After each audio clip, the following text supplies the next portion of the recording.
Good morning and welcome to the Beef and Barnzy show. Today, I am running solo. Stu is still on his living his best Lucas life down in Aruba, and so we're gonna roll back the clock a little bit and have a little bit of fun today. We're gonna talk about some things that of yesteryear, including some we'll tell some good stories, I'm sure, along the way, but we'll include some of the products that have gone by and talk about the PBA lawsuit that changed the history and the course of the PBA, maybe forever. Uh, it was a pretty interesting time. I think for the most part, it's been forgotten, but with no further ado, I'm going to bring on our guest. He is one of the best storytellers of all time. He has 3 national titles. He has 2 PBA 50 titles. He's in the Michigan Bowling Hall of Fame, uh, and good friend of mine, a frequent contributor to the program, Charlie Tapp. How are you? I am very good, sir. How about you? Good to see you again. Well, I'm doing better than some, as they say. It used to be most, and every once in a while it was all, but don't see that much anymore. So. Yeah, for sure. We were talking just before you came on. I mean, you might be best not known or part of one of the most famous moments in the history of bowling, and I'm not sure that many people know about it. I'm actually a pretty good historian. I didn't know till today, but you were who Earl was playing against when he threw the $1 million shot and beat to break $1 million on PBA Tour earnings at the time. Yeah, that's true. That was the one thing about kind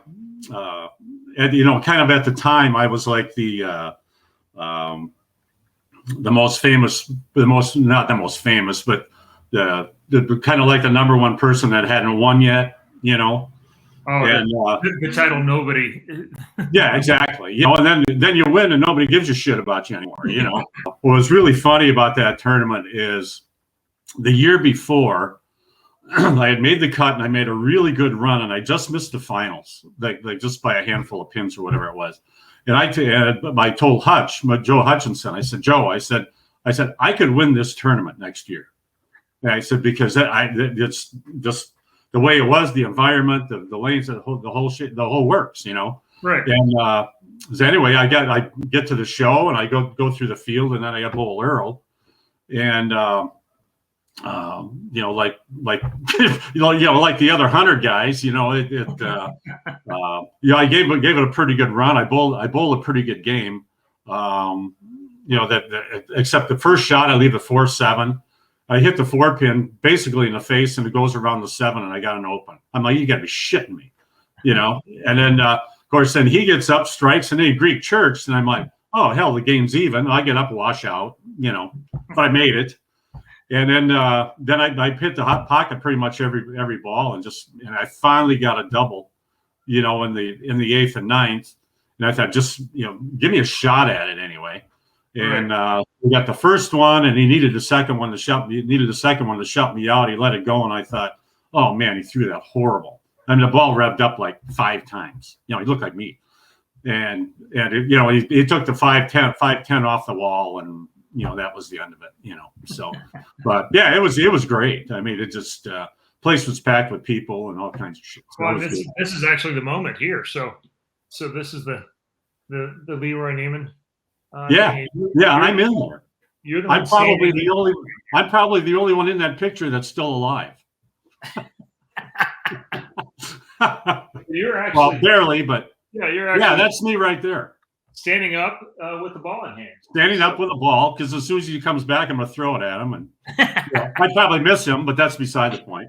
Well, I don't know. I think accuracy was a big part of your plan. I don't. It was. I mean, it was so different. Oh my God, just it was funny because that in that era, I mean, that was basically a heyday of the tour. The late 70s and the 80s, and all we had was plastic and rubber, and then urethane. Then all of a sudden, urethane came out, and now urethane come out again, and it's raising hell and creating trouble, and it did it back then too, and so then urethane and resin, and so we got to see all, got to see all those changes, back then, and it was it was hard to keep, it was kind of hard to keep up. I mean, it just changed everybody's game so much, and then it went from lacquer to water-based finish, and then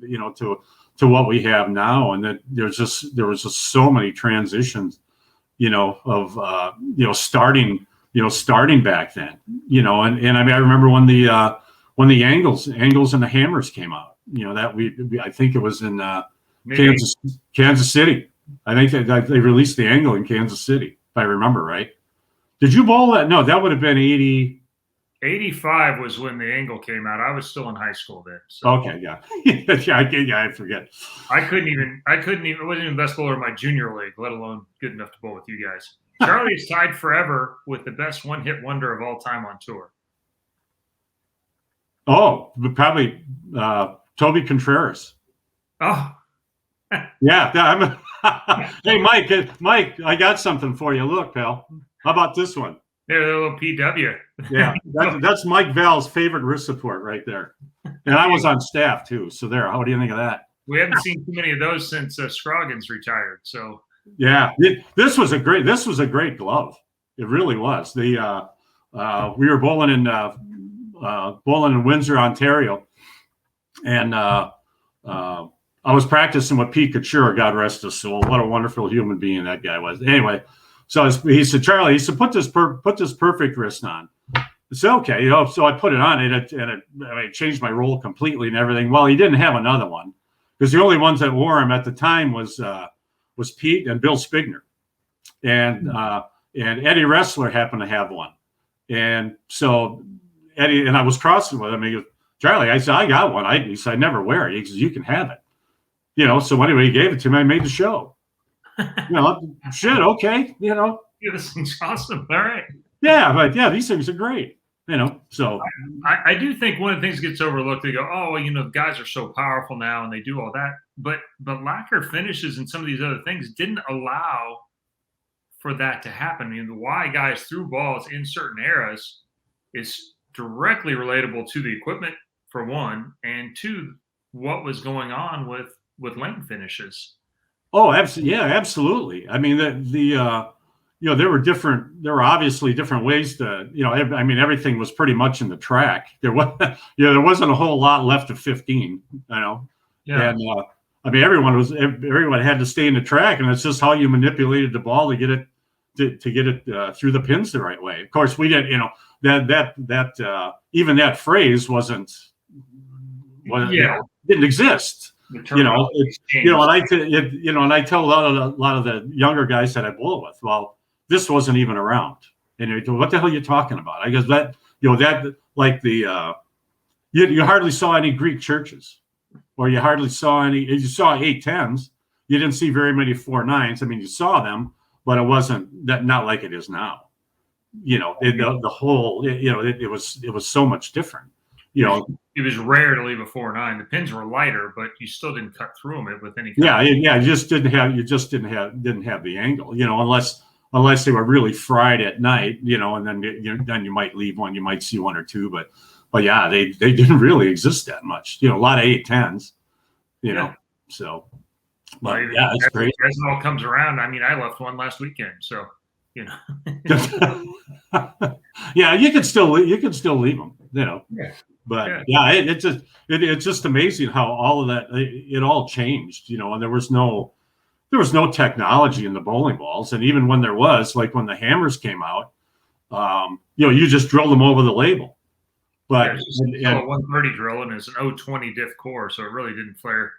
Yeah, and nobody paid attention to the pin, and if I remember right, I think it was Billy Hall that discovered that the pin from the axis and all the other stuff, made the difference. I mean, he drilled me a ball one time that I don't even remember what the hell it was, because it was back in the early 80s. That's the best bowling ball I've ever had in my life. And it was turned a different way and everything. And I'm like, what the hell is this? And I didn't, I just put it in my hand and threw it. And if it accidentally went to the left, I'm golden, So But yeah, it was so much fun though. Holy shit! Craig Kidsrow says, "Tell the story of throwing the wrong ball on the show. One shot. Was it the blue roto? Your reaction was great. A little. Oh Jesus! No, so this would have been this was 1985, and I made the show in Baltimore the week before, and Billy Supper was with Ebonite at the time, and the Firebolt was coming out the next week in Long Island, and so anyway, I said, well, why don't we drill them now? Because the incentive was really good. He goes, well, no, we can't release them until Monday. So anyway, I get to Long Island and I drilled two of them, and one I drilled I drilled with the big hole on the axis, and the other one I drilled over the label.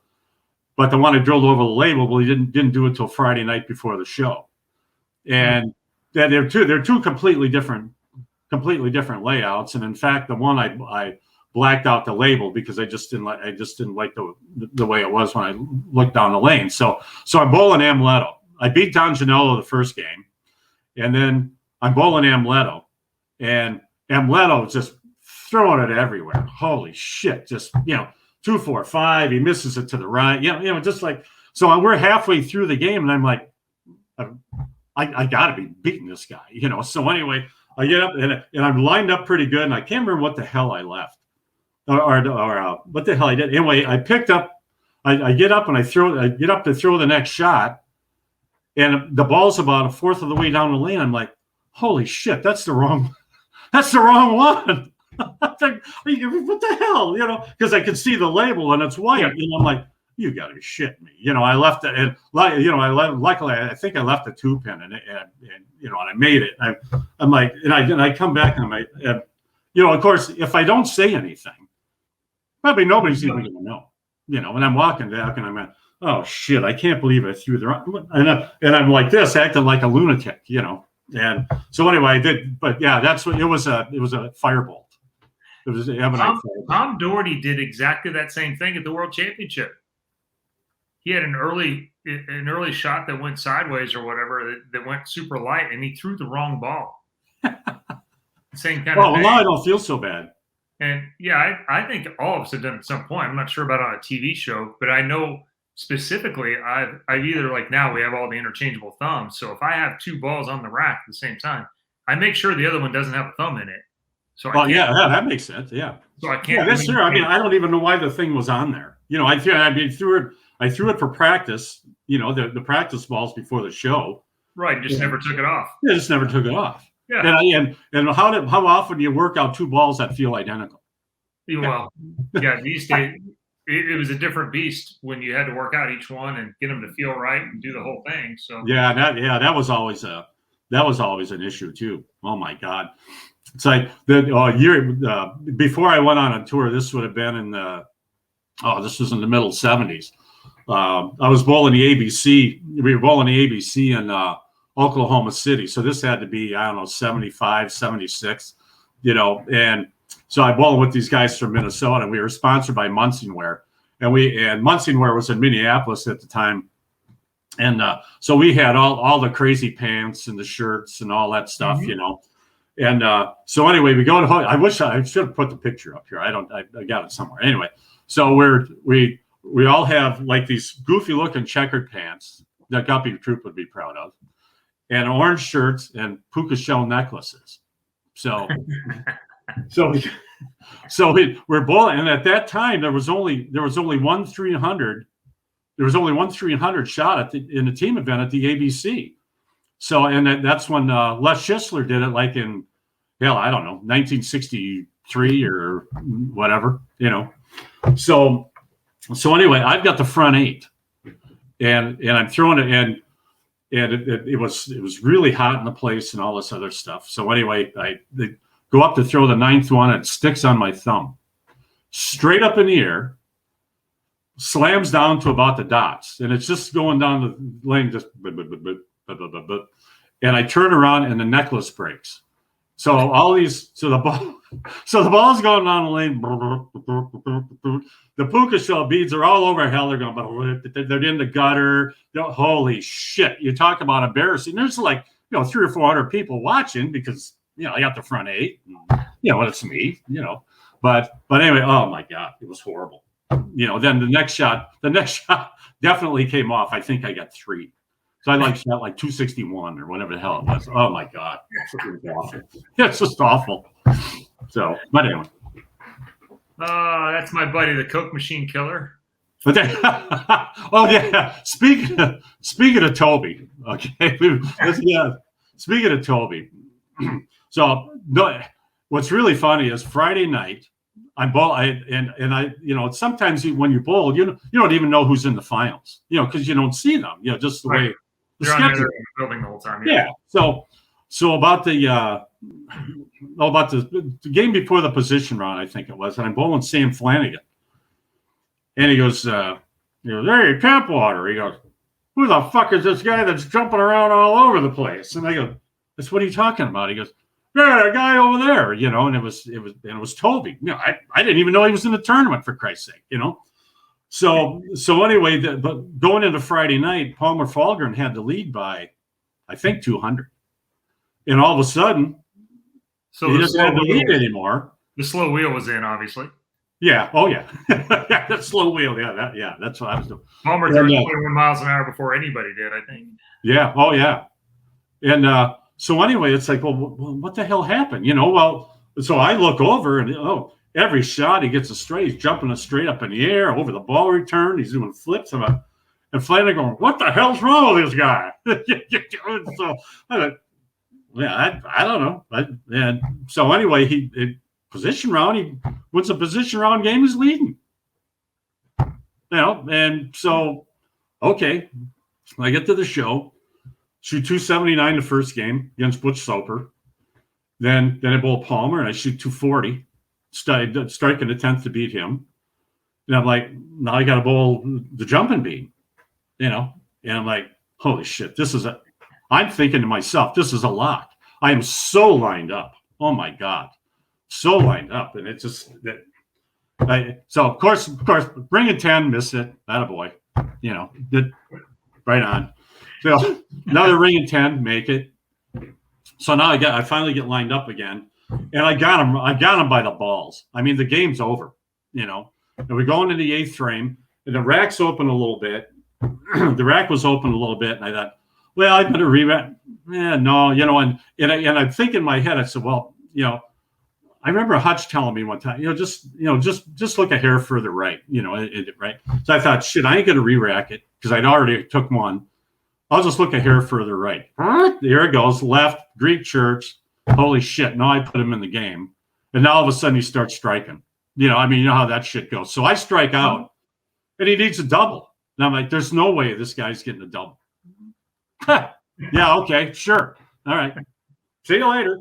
He's got the check. I'm pissed off, right? So my friend Randy, who was a cop in Alameda, he's there, So anyway, I got the double totes in my or my shoulders, and I'm fuming because I screwed this thing up and I'm pissed off, So all of a sudden I see a Coke machine and I just rattle that son of a bitch with that double bag, and I put a dent in that goddamn thing this big, So that's where that reference is, And for years, it was there for years. Because he would, because he'd go on patrol, and he'd go in there. Yeah, there's a dent in the Coke machine from me, putting it in there. So, but yeah, that was so bad. Oh shit. Paulie's out here with us. Well, if it says Uncle Chuck, tell the showboat waiver story. Oh, gee. Okay. So at the showboat, this was that. Actually, I think this was the next week. I think this was the next week. I'm not sure, but anyway, so we get there and Hutch and I are holding court in the coffee shop at the showboat about 2:00 in the morning, after the wrestling matches, So we're going from table to table because some of the wrestlers were in there, and a lot of them were from Minnesota. They wrestled at the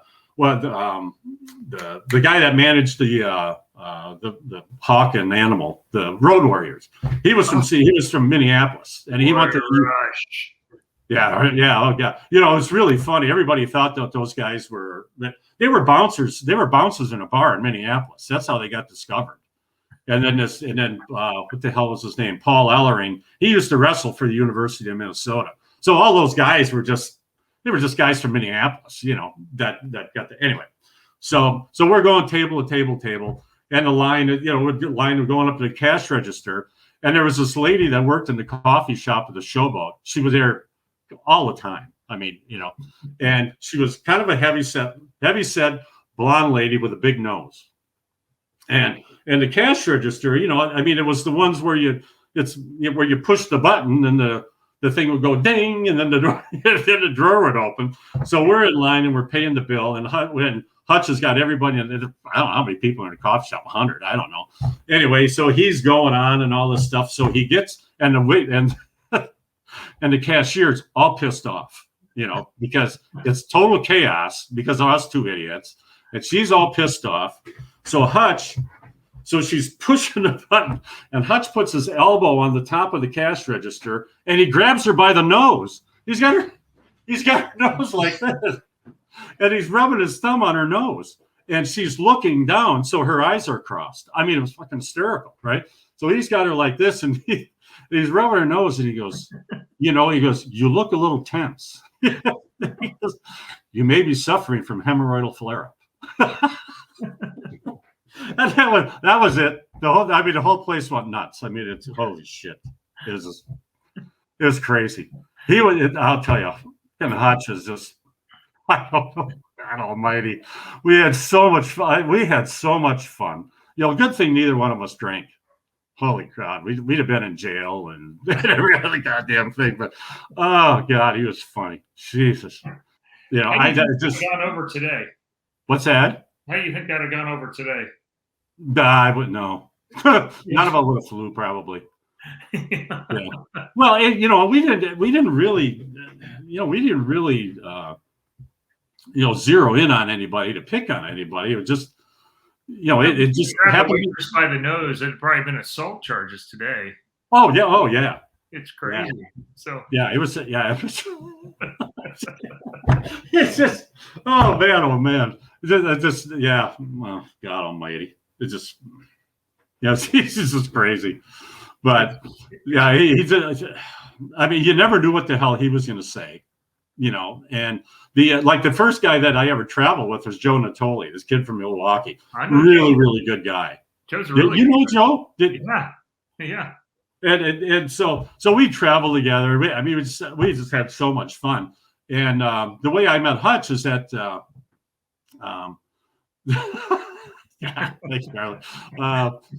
So the way I met Hutch is that Joe and I went to somebody else's room because they were playing gin, and Joe had a pretty good temper, and he hated losing at anything, and he was losing at gin.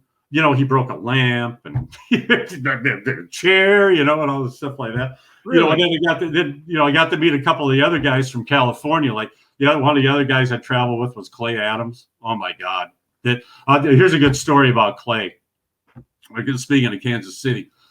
So we're bowling in Kansas City, and they were really, really tough. I mean, and they were dead slick. And this is on A squad, and so Clay is bowling to my left, and I'm bowling with Mal Acosta, and Mal is just another lunatic. So anyway, Clay shoots 240, 250 the first two. Nobody in the place is even close to over. And he's got 240, 250. And now all of a sudden it just went, it just went south, So anyway, we go to lunch, and I said, Clay, what the hell happened? He goes, and back in the day, Harry Golden had this routine, like when he introduced everybody, like for the finals and all this stuff like that. And then when he would get to the guy that was first, that was in first, he would say, from so-and-so, blah, blah, blah, from wherever. And then he'd go, currently leading the tournament, and then he would say the guy's name. So anyway, I said to Clay, Clay, what happened? He goes, well, he said, after the 250, he said, first of all, I started to think what I was going to wear on the show. We're 2 games in. There's 40 games left. Well, I started thinking what I was going to wear on the show. And he says, all I could hear was Harry Golden going, currently leading the tournament, Clay Adams. That was it. The next 40 games were like 150, 140. Jesus Christ. But Clay, I said, that's the greatest thing I've ever heard. He started thinking about what he was going to wear on the show with 40 games left. Oh, God. I mean, we've both some formats now with that start that you could start legitimately thinking about that, but not then. You still now it's 16 games. Yeah, King Louis, what a great place. Above ground ball returns, wood. You had the skating rink underneath. Yeah. Hey, what's going on here? Oh, my dogs are home from the. My dog went to the vet today. He's okay. She's okay though. But yeah. Right? The dog okay? Yep. Okay, dog's all right. I didn't get a rabies shot. She didn't. Marl's got a rabies shot. The dog is fine. Oh, so good. Anyway, but so Clay was another one, and Mal. Oh my God. Did Marlis get that distemper thing you were talking about, or no? Yeah. Okay. Yeah. I don't have to. I don't have to keep beating her anymore. No, that's not. So, but yeah. About being the ball. Oh yeah. Here's another good one. So my friend Randy, he's, like I say, he was a cop in Alameda, and we're bowling. I think it was Dublin, and I'm bowling. I can't remember who I was bowling, but I was bowling for the show, and I had left a solid 8 to miss the show, and I was so pissed off, And I'm and I come back, and this was another one where I'm going to kill something or somebody, And I got the bags on my shoulder, and he looks at me and he goes, he says, you just, he said, the problem, he says, you just weren't beating the ball. I looked at him and you know what? Fuck yourself. I just turned around and walked away. And I'm staying at his house. So, it's like, oh yeah, he told me I wasn't beating the ball. I was so goddamn mad. Oh my God. It's terrible. Yeah. For those of you that are under the age of 50, that's a Caddyshack reference. Yeah. That's yeah. I think probably young people have probably watched that. I don't know. But. I went back and watched it. It's like that and Animal House and those movies that were in that period were super funny. They're not as funny now, but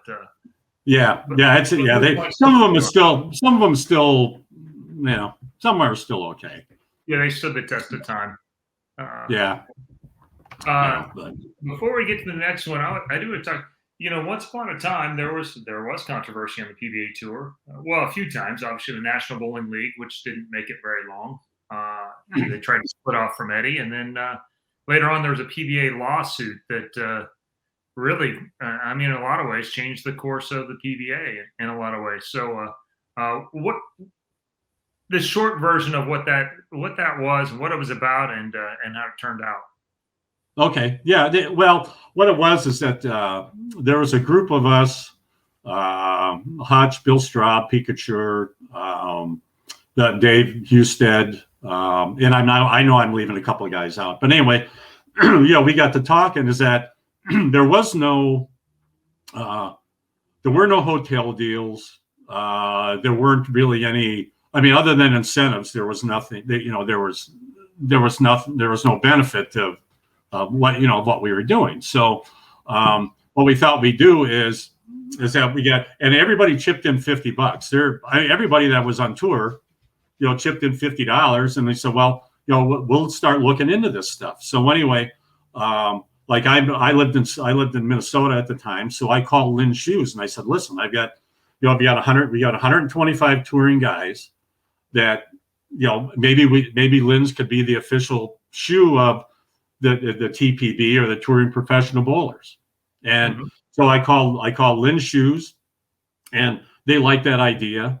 My sister-in-law Pat was involved with the Chamber of Commerce in St. Paul and Minneapolis, and I told her what we were doing, and she hooked me up with this guy from Ramada Inns. So I talked to the guy from the Ramada, and they would give us our rooms at cost.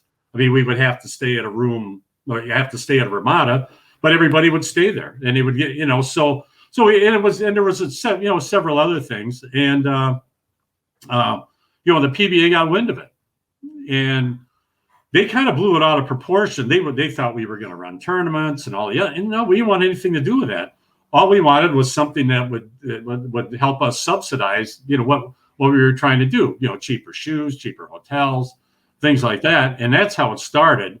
And then all of a sudden, they got PO'd, and the next thing we know, they had a deal with Red Roof Inn.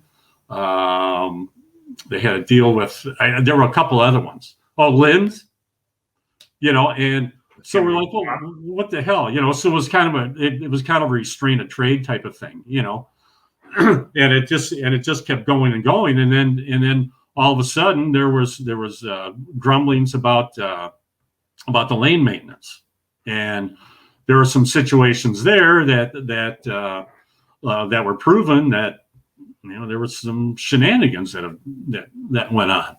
And so between those two things, that's kind of how it all got started, what was so stupid, we were, like Hutch and I and Pete and David and I think Dave Ozio, we were all on a tournament committee and executive board, and everybody that was on the tournament committee, and they were all involved. And so we get to the meeting, and the first order of business is to throw us out. So anybody that had anything to do with that, they tossed us out of the executive board meeting. And the worst part is that guys like David, Mark Roth, Marshall, Pete, they were getting threatened with their contracts from the ball companies. So Eddie came down over the top on all of it then. Yeah, and like Jowdy, Chuck Pisano, Dick Evans, Dick was a writer. He was obviously, we met with those guys. We said, listen, we have no plans on running any tournaments. We don't want them. That's not what we're trying to do. Because Bill Straub had set up for us to do some exhibitions. And it was a whole thing.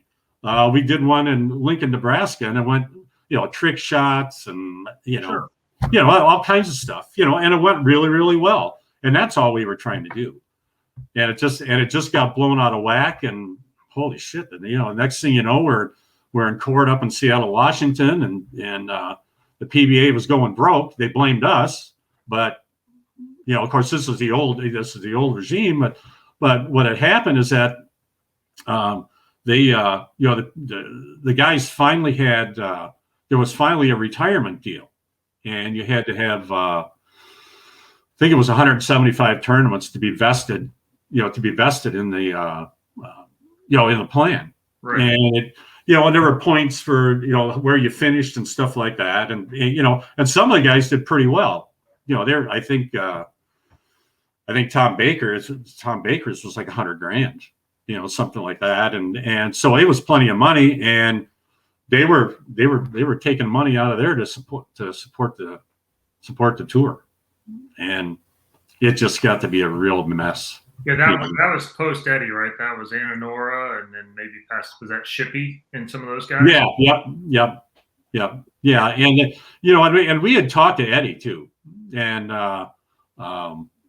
we told him what we were doing, and he didn't really think it was that bad. But we never wanted it to come to that. But they just kind of forced our hand, and it's like, well, geez, they're threatening guys with contracts, and exactly, Mark. Yeah, not everybody got their money.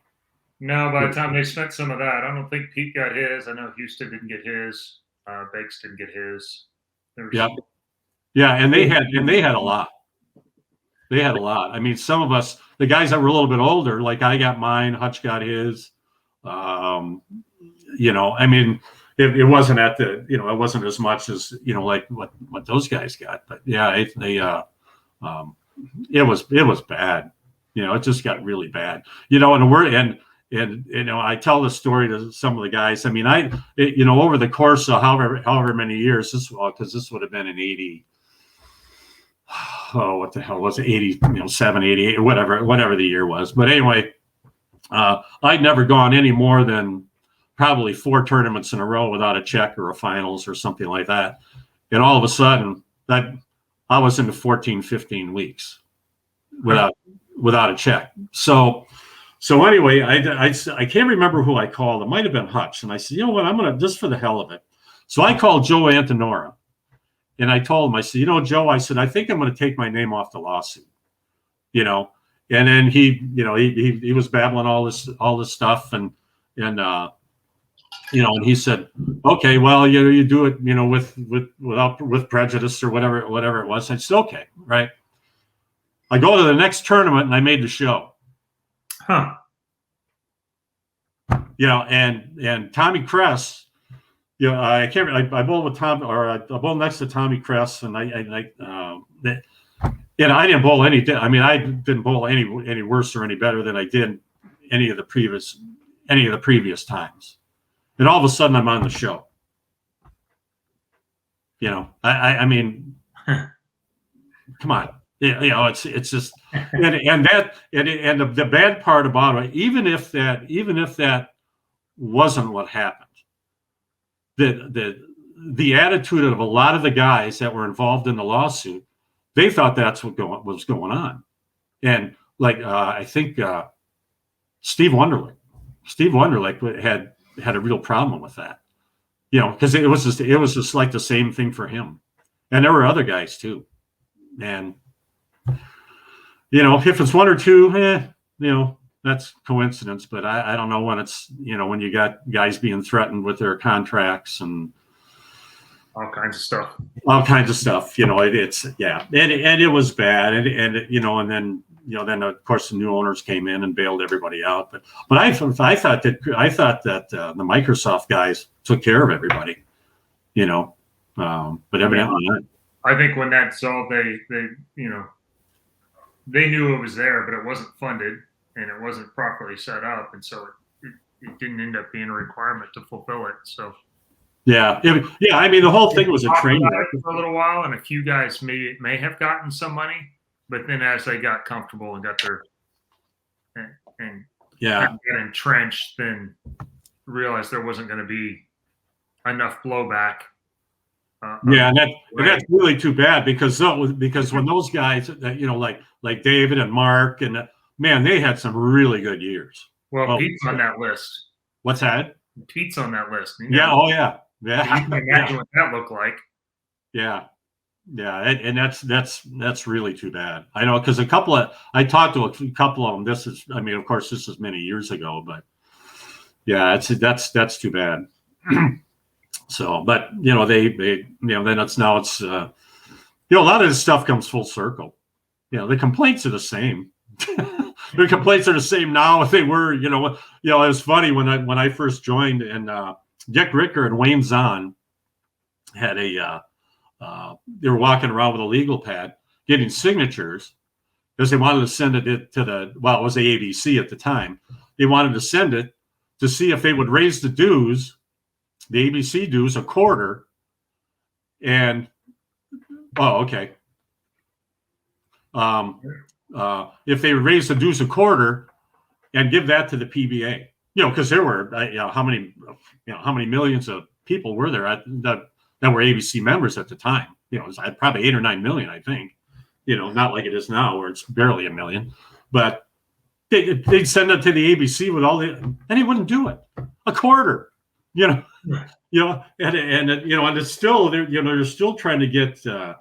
The ABC and the PBA and the BPAA didn't get along with a shit back then, and I don't, full circle again. yeah. That's what I'm saying. I mean, they should all be together, but they're not, and the thing and it was the same thing, especially now, that if they put some money in the tour, it would get the recognition that it's supposed to get. I mean, God bless Kyle. Holy Christ, $500,000. But how far down the list do you have to go before that number drops off to 50? Or right. You know, it makes for a great story, and it's certainly fantastic that you know, in a year where it was tough to even hold events, that somebody actually broke the earnings record. yeah, And so it'll be great to see what, you know, hopefully things build upon that and we can keep going forward, but new sponsors and some new things. And again, the cycle's continuing, a new group and with new contacts. And, yeah. you You know, know, and you know, it's like we were talking great. before. Yeah. You know, when we were talking before we went on, is that you know, and you know, and I hear this talked about on a lot of other podcasts and stuff that you know, about the money and the recognition that the guys get, and you know, the league bowlers relating their 240 average to, you know, come on. Yeah. But we were watching the golf the other day. We had at the regional down in Ohio, and me and Tom Baker and Brett Angelo are watching the golf, and so Justin Thomas hits a drive in the rough. It's a 3-wood out of the rough, goes onto the fringe. He's 20 feet away. He knocks it in for an eagle to win the hole. I mean, it's unbelievable. And Banks looks at me and goes, "How good are these guys?" You know, I thought, "Oh, they're terrific." He goes, "And you know what?" He said, "The bowlers are the high-end bowlers." And we were talking about Brad, yourself, Tom Hess. You know, I mean, the guys that are 50 now that are whacking the shit out of them, and that's the way it should be, because you guys are the best ones there. You know, and the talent that's on the tour now, and like when my, you know, like in my era, the era before your era, all that stuff, they're every bit as talented as these golfers, but nobody knows it. You know, it's, you know, I bowled with Larry Verbal, and we were talking. I said, we're trying to make a decision here on what to do. You know, do I take this ball and look this way and throw it this way, or do I take this ball and, you know, this ball here and open up? You know, if I do this, this is going to do this. If I do this, it's going to do that. You know, which is the right thing. So, and you all this stuff is going through your mind, but how the hell do you relay that to anybody? Yeah. It's really hard because you can't see how deep the rough is. You can't see if there's water on your right and there's a bunker to your left. And I mean, we know it because we throw but it's hard to describe. You know, and sometimes the fairway is wide open, and you can DeChambeau it as much as you want. Yeah, you know, and like, you know, tournaments like the U.S. Open, you know, our U.S. Open. Oh shit, they're brutal. I mean, nobody knows how good that game when Pete Weber won. Nobody knows how good that game was, or that match was. I mean, from the standpoint of what they had to do and how they had to figure it out and all this other. I mean, it's so unappreciated, you know, that you know. So, but yeah. I mean, but what do you do? You know, is it going to be the same way 20 years from now? Probably. So Wolfie wants to know if there's any good tournament committee stories. And for those who don't know, they used to meet every week in between practice sessions. There would be an A squad. Yeah. And the fines. And that players turned in other players, which never happens anymore. They get turned in for all kinds of stupid shit. You know that. Yeah. You know that. I think that's the difference between being on tour for 25, 30 weeks in a row, and then you have people that aren't cashing, and so they're bitchy and not happy, and you have petty squabbles back and forth, and guys that just don't like each other, and so. Oh yeah, the tournament committee was full of those. You know, he hollered whatever. You know, yeah, okay, well everybody heard it, but yeah, what a good story. Here's another story. Charlie Standish. Do you know who Charlie Standish is? What Charlie Standish is? Okay, all right. Yeah. So we're bowling doubles at the Showboat, and so Charlie Standish is bowling with Ray Edwards from Brunswick. He just retired. Ray Edwards, yeah. So anyway, they're bowling the doubles, and we're at the Showboat, and there's no room between where the wall is and, you know, where the seats are. I mean, there's just no room. So anyway, we're down like on, I don't know, 49 and 50, way down, and so as we're bowling, somebody screams, just mother, the granddaddy of all F-moms, right? And a mother, yeah, and everybody hears it, right? And this is when Harry Golden was gone, and Mike Durbin was the tournament director. Okay. And Mike Durbin is the closest thing to God that there was on tour, and he did all the Bible studies, and he is madder than hell, right? And he's going up and down the concourse looking to see who screamed it, and nobody's saying anything because everybody's laughing. They thought it was funny, but Durbin wasn't having it. So Charlie is bowling really, really well, and he's got the front seven, and so he throws the eighth shot. He leaves a solid 8, and he comes back and he's stepping off the approach, and he goes just like this. He goes, "God damn it!" Right, and Durbin is standing right there, right there, and he goes, "That's it." Durbin's fuming. He goes, "That's it. I'm so sick of this swearing."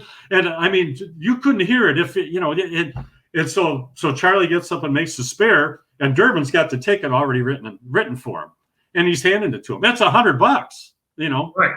So he hands him the ticket, and so Charlie is like, "Well," he didn't know what to say. What the did I do? Yeah. So Durbin walks away, and so Charlie goes, "I ain't paying this goddamn thing." He said, "The hell with it. This is bullshit." It's like, I said, "Charlie, you have to pay it." He goes, "I'm not gonna," he goes, "I'm going to protest it." I guess, "I'm on the tournament committee." I said, "You can protest it all you want." I said, "I'm standing right here, and I heard it. What am I going to do?"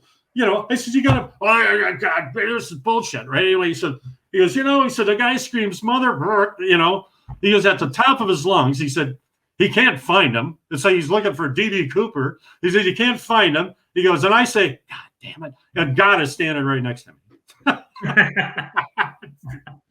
Oh Jesus! Hey Paul, I know what story, and I can't remember it. I know it was a guy that decided he thought the lane wasn't oily enough, so he contributed a little bit of his own saliva to the lane. So, but I don't remember the whole story. Oh yeah, it was. Oh, by the way, it was John Handegard who screamed the mother F-bomb.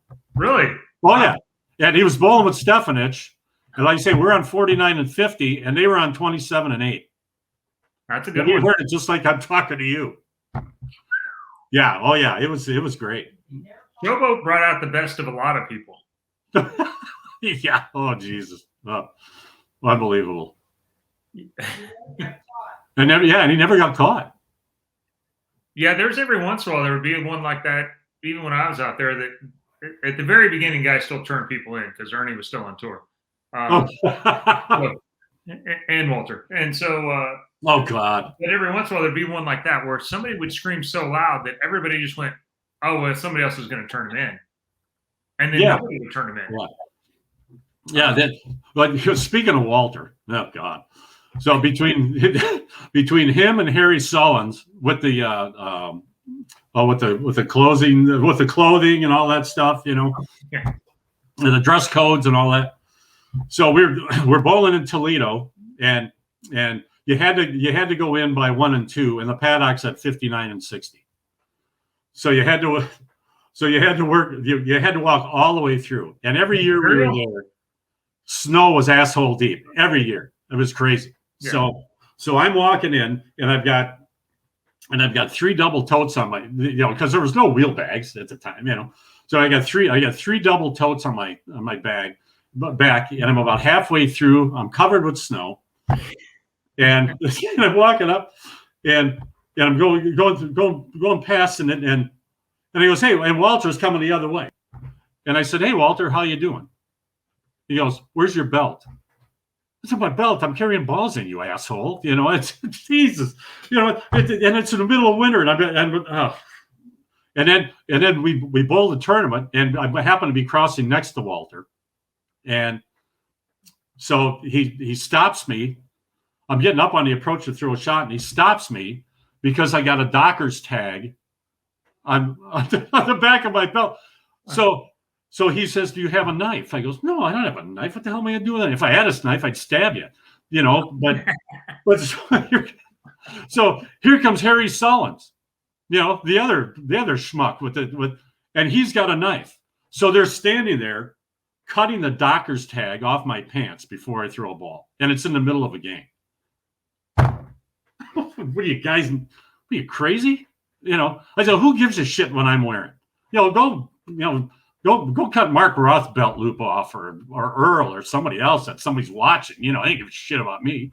They just, oh my God, terrible. Yeah, there was a lot of rules there for a while, and they were trying, I don't know, somewhere between protecting us from ourselves and trying to build some kind of sponsorship opportunities, but it didn't really end up playing out. No. And the first ball, oh yeah, there was a lot of that. There a lot of guys. Yeah, first ball, the greatest thing I ever saw was Kenny Hall and Ken Fernandez. Both, you probably don't know these guys, but they both had terrible tempers, right? So in fact, this was in Baltimore, and Hutch and I went to, we watched the finals all the time because it was like a Saturday Night Live skit. I mean, if you found the right guys, oh my God, it was well worth it. So we figured they're bowling the opening match on Friday morning. So this has got to be great, right? So they're throwing the practice balls, and they're both happy, and they're screwing around, and all this stuff like that. So anyway, well, boom, practice is over. First shot, Kenny Hall, ring and 10. Son of a bitch! Oh my! It's like, oh my God, this was well worth it. I mean, oh my God. I would stop in and bowl. I'd bowl the local stop in Wichita or whatever. So early to mid '90s. Yeah, I remember you made the finals, right? All the 1 year made the finals. Yeah, I was in the top 10 making a run at the show for a while. That was a sophomore in college. That was a crazy little run there. But I always felt like the biggest advantage is that I hadn't been on tour the previous 6 weeks. So when I rung 10 for the first time, it was literally my first ring 10. And you watch guys, you went, it was the third frame, and they'd ring 10. You're like, not again. Oh God! Oh yeah, it was just. And there was beautiful. So much carryover from 3, 4, 5, 6 weeks, depending on how the run was going. Yep. Oh yeah. These guys that they needed every hit from game one. I mean, it just needed to go right then for little good to happen. And then as I bowled on tour, I got to understand that completely. Yeah. Oh yeah. There was like Litchie used to call it. There was an 8-week fry factor, and then it was 16-week fry factor. Oh God. Yeah. Yeah. It just it was so funny. But I brought a couple of props. This is for like Mike Val. This super touch. I don't know if any of you guys ever seen this. And what you do is you put it on it goes on your finger. It goes on your finger like that. And so this little doodad in the back, if your wrist tried to break back, it would be like reflexology, and your wrist wouldn't break back. So so anyway, and this Johnny Petraglia endorsed this, and he put a staff together, and so I started using it, and I bowled good with it, and I started bowling a little bit better, and I got to know these guys. So they put me on. It was the first staff I was ever on, and I was really, really proud of it. And so we're bowling in Hamilton, Ontario, and the place was a dungeon. Oh God, it was brutal. So anyway, we're in the paddock, and we're getting ready to go out for the night block, and which was the burn, but that didn't exist. We didn't know what it was called. It was dry. But anyway, and my stuff is next to Dick Weber, and Hutch is on the other side. And so anyway, I pull out a ball, and it's a Dick Weber 5-star. And so Dick Weber comes up to me, and he goes, I said, look at this. I said, your name is on this ball. And Hutch says, yeah. He said, Charlie, can you believe, and so Dick Weber says, he goes, are you going to bowl for money with that ball? And I said, yeah. I said, you know what? In fact, I'm going to kick your ass with it. Right. And he's laughing. He goes, you ain't going to get a strike with that piece of shit, And we're just going back and forth. So I go out and and I got my super touch on and all the other stuff and I'm bowling pretty good with it, So anyway, I'm making a little bit of a run and I got a 4-bagger and I don't know what the hell I left, solid 8, ring and 10 or something like that, and I'm pissed off, So anyway, I'm looking at the pins and I take this off and I show it to the pins like this. I turn around, stick my ass out, and go like this, like I'm sticking it up there. And so anyway, well then I'm walking back real slow, and I'm like, then it dawns on me, holy shit! And the restaurant is upstairs, and it's all bay windows, and it hangs over the lanes. So while the people are eating, they can watch the bowling, right? And do I dare look up there? Because I don't know what's going to, and I look up there, and who's sitting there? Petraglia, Davis, Dave and Judy Sutar, and anybody that's involved with this thing is sitting there, and they're right behind my pair, and they saw me do this, and I'm like, oh my God, you got to be kidding. Jeez. And luckily they're all laughing. Yeah. They're all laughing, and I thought, oh boy, they're good. The only contract I've ever had, I haven't even won yet. They're going to throw me off the tour. They're going to, but oh yeah. So anyway, and then, they just thought it was funny, thankfully. Oh God, yeah, it's nuts. So speaking of handy guard, my son's down at Stephen F. Austin and in Nacogdoches and now bowls at the center that Handegard owned there for a little while. So. Oh really? Yeah. It was. Did John pass away? Yes. Yes. He did. It's been a little bit now. I'm sorry. He did. I think 8-10 years ago now. Yeah. It's just. Yeah, I'll tell you what, he didn't do a whole lot on the regular tour, but boy, did he whack him on the senior tour. Oh my God. He came back and then did win, on the regular tour. Yeah. Oh yeah, that's right. Yeah. Yeah. He wasn't a spring chicken when he put that one together. It was no, he had to be. Was he 60? 59? I believe so. Yeah, that's incredible. Well, there's my boss. She's in there this morning. Yeah. Oh, hey, how about this one? How about this? These are great too. I think these ought to make a comeback. Not that they were anything before to come back from, but see if I can manipulate these. Hang on. Everybody needs these. There we go. How about that? There we go. Focus. Pro focus. Yeah. Blinders. And then you get then they give you a shot of that stuff that they give the horses, and you're on your way. There it is. Get some breathe right strips. Yeah, get breathe right. Pro focus, super touch, PW. There you go. Wow. You're golden. Steel fingers. What's that? Steel fingers. Yeah. Golden palm. I don't know. Yeah. Oh yeah, they had that, and then they had the kinetic controller. Ooh. You wore that, you cut your wrist off. Just about. So yeah, there was all kinds of stuff. We had the Robo Bowler thing, the thing that Webb wore it for a while. Had the elbow AccuSwing. Yeah, locked in. Billy Bowler was a guy up in Oklahoma City. He wore the one on his wrist and his elbow, and it would click, and then it would click, and then and he was a big dude. I don't know. I thought he would break it. So. Oh yeah. Go bowling. Yeah, it's oh geez, there were so many gimmicks. I'll tell you, there were a lot of guys that hung around that tour that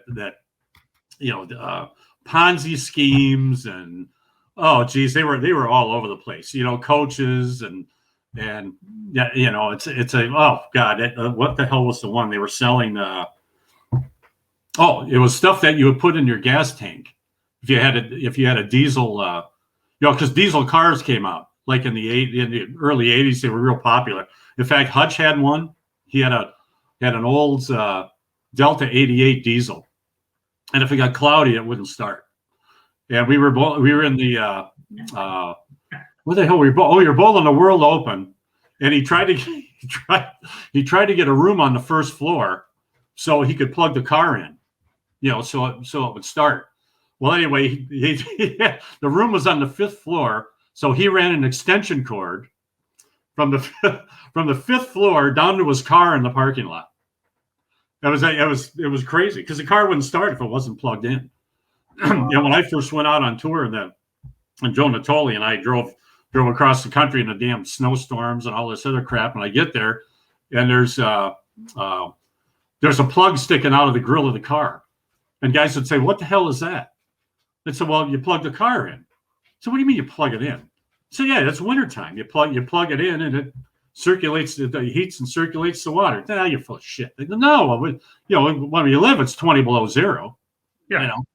I mean, but it's another story with Clay. So Clay was going to come out and fight. He flew to Minneapolis, and then we were going to go to the winter tours like in Detroit and all this stuff. So anyway, well, he flew in, and we had just got done with a week where the warmest temperature was 25 below. Ugh. And so the day that he got there, it was 10 above. So I had the windows in the house open, so I pick him up at the airport, and I'm like in a sweatshirt, because that's warm. It's 40 degrees hotter than it was the day before, So anyway, I pick him up. He looks like Kenny from South Park. Oh my God, he's getting in the car, and I went, "What the hell's wrong with you?" He goes, "It's freezing. I've never been so cold in my life." So we get to my house, and all the windows and doors are open. And he says, "Are you going to close them?" I go, "No." So he goes, I'm going to freeze to death." And I said, "Well, okay, but oh yeah, Jesus Christ, I've never been so goddamn cold in all my life, And I said, "Well, it's 40 degrees hotter today than it was yesterday." He said, "That can't possibly be." He goes, "How the hell do you live here?" But, well, yeah. And let's finish up with you got a good Harry Smith story. No, I don't. Yeah. Other than him being a tournament director. Yeah, I don't, I never really was around him much. I know he liked his light beer on ice. Well, he likes a lot of things on ice. Yeah. And I was never out on tour with him, but when I met Harry, he was the starter at Firestone.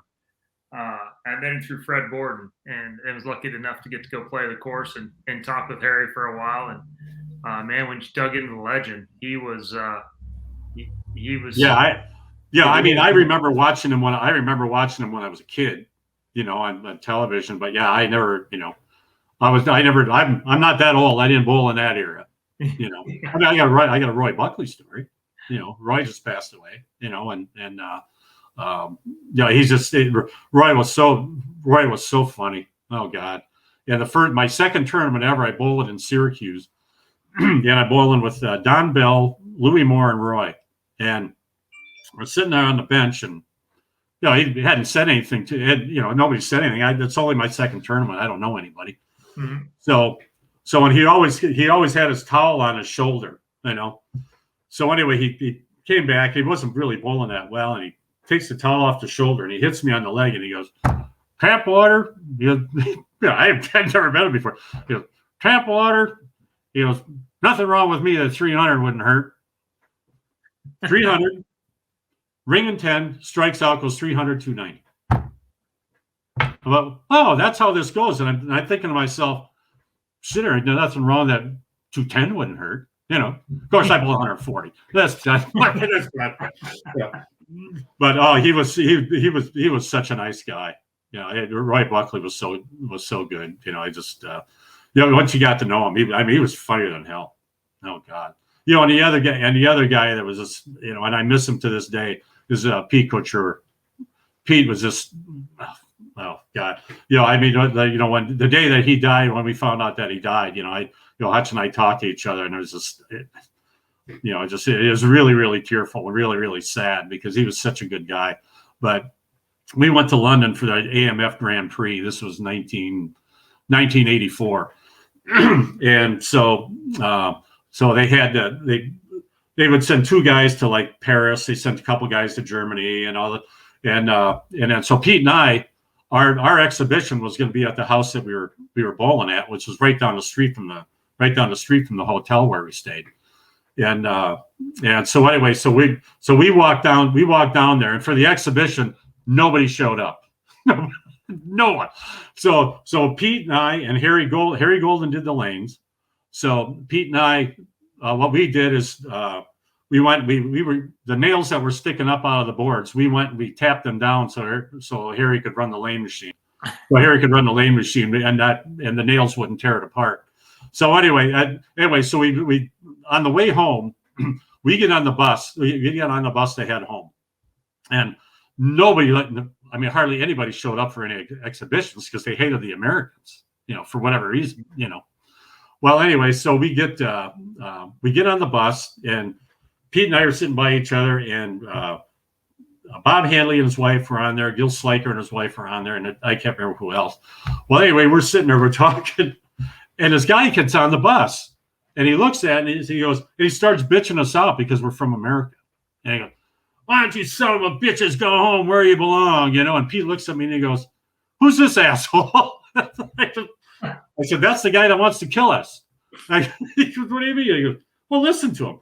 Go home. Yeah, no good." It was awful. And everybody was an asshole. Pete was so wonderful, and I miss him to this day. God bless him. So, and then unfortunately, when you get a little bit older, these guys, a few of these guys are gone, and you miss them, and it gets really sad. But but anyway, yeah, no doubt. More and more of it happening all the time. Yeah. Well, I hate to cut this off, but we're over an hour already. And, okay. Man, it flew by. Listen to some of the great stories. Some of the guys I'm familiar with, most of the guys, some of the guys I only know by name at all. And I think that's the case for a lot of us. I missed this part of the history, sat around and listened to Hutch hold court, and you and Johnny Petraglia. And, man, there's a million stories, and I'm not sure I've heard any of them twice yet. It's crazy. Yeah, it's so many. I mean, you can't, Hutch has some that I don't even remember, but it just so much fun with it, so much fun, and got lucky, had won a few times, and got to be part of the greatest era of the PBA, and I'll never regret it, and probably left a few titles out there, just like everybody else. You leave a few out there and you regret it, but you look back at it and back on it, and I'm still at it and still having fun and making a buck or two every now and then. So what the hell, Well, and we appreciate you giving back. I know you've been a coach at the high school level, the college level, giving back to a sport that's been okay to you, and I appreciate it. Yeah, well, thanks. I appreciate being on. This is a lot of fun. I enjoy listening to you guys. So there's a lot of good podcasts on now, and a lot of fun. So we appreciate when you chime in, because every once in a while, yeah, they leave they leave them wide open. I gotta step in. That's right. That's my job. Just a straight guy. Straight guy. Yeah. Well, thanks a lot for coming on. As you can read across the bottom, today is the last day for deposits for the Snowman Doubles at Fire Lake Bowling Center, one of the sponsors of the show. So make sure you get in touch with Jessica and get that in to hold your spot. Otherwise, they are going to go to the list. And there's already 16 teams on that list, so the spots will be going fast. Once again, thanks again, Charlie, for coming on. We may have to do this again here somewhere, and get the band together and get it. Sounds good to me. Yeah, it's relive some of the actual history, not the watered down versions you can read about. So thanks again for coming on. And until next time, I guess Stu will actually be back. Maybe he may be stopping his vacation spree here shortly, and so he might end up joining us at some point again next week. But until next time, if you would, please support the sponsors that support us. Storm, Rotogrip, Manor Global, Vice, Coolwick, 3G Shoes, Bowler's Mark, Mark Baker Bowling, Fire Lake Bowling Center, Platinum Ford, and Lightning Strikes. Again, for myself and Charlie Tapp. Charlie, thanks again for coming on. You're welcome, Chris. Stay safe, stay healthy. God bless.